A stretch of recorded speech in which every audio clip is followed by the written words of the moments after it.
मसला कश्मीर जो गुज़श्ता 77 बरसों से हल तलब है, अब ये मसला कश्मीरी अवाम की चौथी नस्ल को मुंतकिल हो चुका है।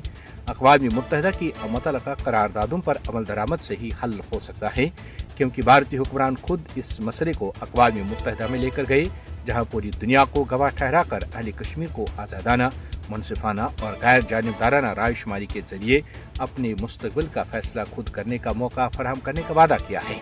लेकिन भारत न सिर्फ अपने वादों से मुकर गया, बल्कि अहले कश्मीर की जानिब से हक़ खुद इरादत का मुतालबा करने की पादाश में लाखों कश्मीरियों के सीने गोलियों से छलनी कर दिए।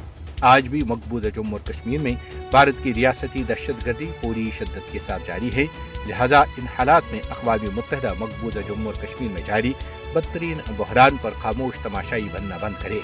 अब वक्त आ गया है कि अक़वाम मुत्तहिदा आगे आकर कश्मीरी अवाम को मोदी हुकूमत के मतालिब से बचाए, क्योंकि मोदी और उसके हवारियों ने न सिर्फ अहले कश्मीर का जीना दोबार किया है, बल्कि 5 अगस्त 2019 में मकबूजा जम्मू और कश्मीर की खुसूसी हैसियत की मनसूखी के बाद अहले कश्मीर की सांसों पर भी पहरे बिठाए गए हैं। मकबूजा जम्मू और कश्मीर में तैनात भारतीय फौजी दिहाइयों से कश्मीरी अवाम की जिंदगियों और आज़ादियों को तबाह कर रहे हैं, क्योंकि 10 लाख से जायद भारतीय फौजों की तैनाती के साथ मकबूजा जम्मू और कश्मीर अब दुनिया का सबसे ज्यादा फौजी इलाका बन चुका है। जबकि मसले कश्मीर पर अक़वाम मुत्तहिदा की मुसलसल बेअमली से भारत को कश्मीरी अवाम को मजीद दबाने और इनका कत्लेआम करने का हौसला मिलता है।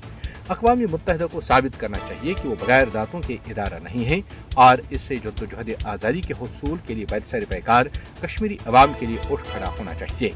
मसले कश्मीर पर अक़वाम मुत्तहिदा के इक़दाम से कबल कश्मीरी अवाम को मज़ीद कितनी दिहाइयों तक भारतीय जबर बर्दाश्त करना होगा। अक़वाम मुत्तहिदा अब मसले कश्मीर पर अपनी करारदादों पर अमल दरामद कराए। ये भारत के जालिमाना इक़दामात को दुनिया के सामने बेनकाब करने का बेहतरीन वक्त है। मसले कश्मीर अक़वाम मुत्तहिदा की करारदादों के मुताबिक हल होने तक जुनूबी एशिया में अमन एक ख्वाब ही रहेगा।